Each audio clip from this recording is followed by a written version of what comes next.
দেশে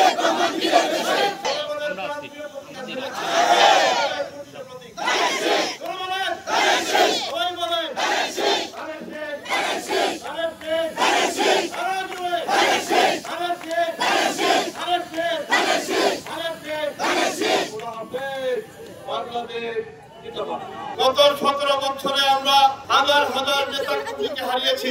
আমাদের জননেতা ইলিয়াস আলী সহ 6 শতাধিক নেতা কর্মী খুন হয়েছে।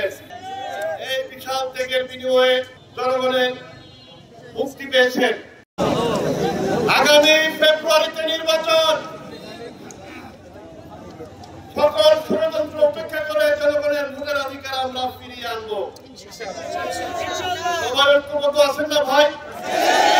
সুনামগঞ্জ জেলা বিএনপির ঘাঁটি, সুনামগঞ্জ জেলা ধানের শীষের ঘাঁটি। সকল ঐক্যবদ্ধ থেকে জনগণকে সুসংগঠিত করার জন্য বিশেষ অনুরোধ করছি। আপনাদের সবাইকে সংগ্রামী অভিনন্দন। ইনশাআল্লাহ আগামী দিনে আমরা সকল ক্ষেত্রে বিজয় অর্জন করব।